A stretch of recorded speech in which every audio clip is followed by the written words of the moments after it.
सीधे चलना, चाय का कप बिना गिराए उठाना, साफ साफ बोलना, ये ऐसे काम हैं जो कहते हैं ना, हमारा शरीर का ऑटो पायलट सिस्टम हमारे लिए कर देता है, हम सोचते भी नहीं। लेकिन सोचिए, अगर आपका ये ऑटो पायलट सिस्टम ही खराब हो जाए तो, अगर आपका शरीर ही आपके लिए एक पहेली बन जाए जिसके निर्देश आप समझ ना पाएं।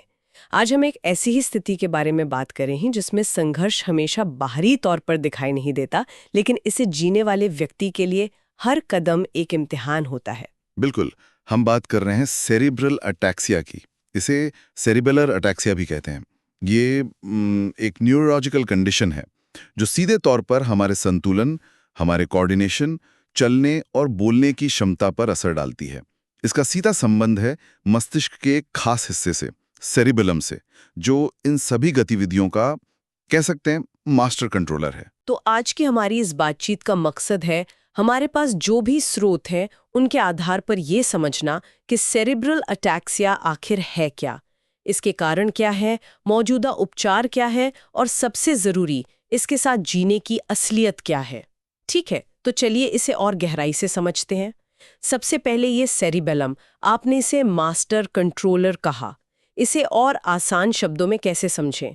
क्या ये हमारे दिमाग का मूवमेंट कंट्रोल सेंटर है? मूवमेंट कंट्रोल सेंटर, हाँ, ये एक बहुत अच्छा तरीका है इसे समझने का। सोचिए, जब कोई साइकिल चलाना सीखता है तो शुरू में हर चीज पर ध्यान देना पड़ता है, पेडल, हैंडल, बैलेंस। लेकिन एक बार जब सीख जाते हैं तो सेरिबेलम ये सब अपने आप संभाल लेता है। ये संतुलन बनाए रखता है, हाथ पैर की मूवमेंट्स को वो स्मूथ बनाता है, हमारी बोली को साफ करता है और आंखों के तालमेल को भी यही कंट्रोल करता है। तो जब इस कंट्रोल सेंटर में कोई गड़बड़ी होती है तो शरीर की मूवमेंट्स जर्की और अनकोऑर्डिनेटेड हो जाती हैं। इसी को हम अटैक्सिया कहते हैं। और ये गड़बड़ी होती क्यों है? मतलब क्या ये पैदाइशी होती है या बाद में भी हो सकती है? यहाँ दिलचस्प बात यह है कि ये स्थिति दो बिल्कुल अलग रास्तों से विकसित हो सकती है। पहला रास्ता है आनुवंशिक यानी जेनेटिक, जो हमें विरासत में मिलता है। हमारे स्रोतों में कुछ सामान्य प्रकारों का जिक्र है, जैसे स्पाइनोसेरेबुलर अटैक्सिया या SCA, फ्रेडरिक अटैक्सिया और अटैक्सिया टेलेंजिएक्टासिया। ये वो कंडीशंस हैं जो परिवार में चलती हैं। मतलब अगर किसी के माता पिता को है तो बच्चों में होने की संभावना होती है। हाँ, ये एक माता पिता से विरासत में मिल सकता है। कभी कभी ये पीढ़ियों को स्किप भी कर सकता है। मतलब हो सकता है दादा दादी को था पर माता पिता में लक्षण नहीं दिखे और फिर अगली पीढ़ी में दिखे। और कुछ मामलों में ये परिवार में किसी भी हिस्ट्री के बिना एक नए जेनेटिक म्यूटेशन के कारण भी हो सकता है। तो फैमिली हिस्ट्री एक बड़ा फैक्टर है, लेकिन इसका न होना इस संभावना को खत्म नहीं करता। और दूसरा रास्ता, आपने कहा दो रास्ते हैं। दूसरा रास्ता है एक्वायर्ड या गैर आनुवांशिक। इसका मतलब यह है कि यह स्थिति जीवन में बाद में किसी और वजह से होती है और इसकी लिस्ट काफ़ी लंबी और हैरान करने वाली है, जैसे स्ट्रोक, सिर की कोई गंभीर चोट, ब्रेन ट्यूमर, शरीर में विटामिन B12 या विटामिन E की बहुत ज़्यादा कमी। एक सेकेंड, ये बात मुझे बहुत चौंका रही है। मतलब किसी के लिए ये पूरी स्थिति सिर्फ इसलिए हो सकती है क्योंकि उनके शरीर में विटामिन की कमी है? जी हाँ, बिल्कुल। और लिस्ट यहीं खत्म नहीं होती है। थायराइड की समस्या, बहुत ज्यादा शराब का सेवन, कुछ ऑटो इम्यून बीमारियां जहां शरीर का इम्यून सिस्टम खुद मस्तिष्क पर हमला करने लगता है, वायरल संक्रमण और यहां तक कि कुछ दवाओं के साइड इफेक्ट्स भी इसका कारण बन सकते हैं। एक प्रकार का अटैक्सिया तो ग्लूटेन सेंसिटिविटी से भी जुड़ा है। तो इसका मतलब ये है कि अटैक्सिया का डायग्नोसिस मिलते ही नाउम्मीद होने की जरूरत नहीं है। ये एक तरह से दोराहे पर खड़े होने जैसा है।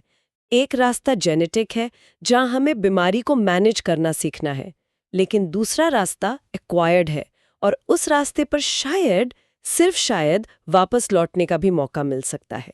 ये एक बहुत बड़ी और उम्मीद देने वाली बात है। आपने इसे बिल्कुल सही तरीके से समझा है। अगर एक्वायर्ड कारणों का जल्दी पता चल जाए तो उनका इलाज संभव है। विटामिन की कमी को सप्लीमेंट से पूरा किया जा सकता है, थायराइड का इलाज हो सकता है, ऑटो इम्यून अटैक को दवाओं से रोका जा सकता है। और इन मामलों में अटैक्सिया के लक्षण या तो पूरी तरह से खत्म हो सकते हैं या उनमें बहुत सुधार आ सकता है। ठीक है, तो ये लक्षण दिखते कैसे हैं? रोजमर्रा की जिंदगी में ये चुनौतियां कैसी लगती हैं? लक्षण काफी अलग अलग हो सकते हैं, पर कुछ आम पैटर्न हैं। सबसे पहले चाल में अस्थिरता, जैसे कोई नशे में चल रहा हो, पैर फैलाकर, बार बार गिरना, खासकर मुड़ते समय। हाथ के जो बारीक काम हैं, जैसे बटन लगाना, लिखना या कप उठाना, उनमें बहुत मुश्किल होती है। हाथ कांपने लगता है। और आवाज पर भी असर पड़ता है। हाँ, आवाज धीमी या अस्पष्ट हो जाती है, जिसे स्लर्ड स्पीच कहते हैं। आंखों की कुछ असामान्य हरकतें हो सकती हैं, जिसे निस्टैग्मस कहते हैं। और एक और चीज़ है जल्दी थक जाना। शरीर को काबू में रखने में इतनी ज़्यादा ऊर्जा लगती है कि मरीज बहुत जल्दी थक जाते हैं। ये सुनना ही इतना डरावना लगता है। तो अगर किसी को ये सब महसूस हो रहा हो तो डॉक्टर इस पहेली को सुलझाना शुरू कैसे करते हैं? वो जासूसी शुरू कहाँ से होती है? अगर हम इसे बड़ी तस्वीर से जोड़कर देखें तो निदान की प्रक्रिया वाकई एक तरह की जासूसी का काम है। डॉक्टर कई चीज़ों को एक साथ जोड़कर देखते हैं। सबसे पहला और सबसे ज़रूरी सुराग मिलता है मस्तिष्क के एमआरआई से। इससे सेरिबेलम की एक साफ तस्वीर मिलती है। क्या उसमें कोई सिकुड़न है, कोई चोट का निशान है या कोई ट्यूमर है? और मान लीजिए एमआरआई में कुछ साफ पता नहीं चलता, तब अगला कदम क्या होता है? तब जासूस अगले सुरागों की तरफ बढ़ता है, और वो है ब्लड टेस्ट। इनसे vitamin B12, vitamin E, thyroid hormones और ऑटो इम्यून मार्कर्स की जांच की जाती है। ये टेस्ट हमें अक्वायर्ड कारणों की लिस्ट में से एक एक करके चीज़ों को हटाने या कंफर्म करने में मदद करते हैं। अगर इन सब में भी कुछ नहीं मिलता और परिवार में किसी को ये समस्या रही हो, तब शक जेनेटिक कारणों पर जाता है। और उसके लिए जेनेटिक टेस्टिंग होती होगी। सही। तब जेनेटिक टेस्टिंग की जाती है जो खास जीन्स में गड़बड़ी का पता लगाती है। लेकिन इन सभी टेस्ट के साथ साथ सबसे ज़रूरी हिस्सा होता है एक न्यूरोलॉजिस्ट द्वारा की जाने वाली फिजिकल जांच। वो मरीज को चलाकर देखते हैं, उनकी उंगली से नाक छूने को कहते हैं, उनकी आंखों की मूवमेंट देखते हैं।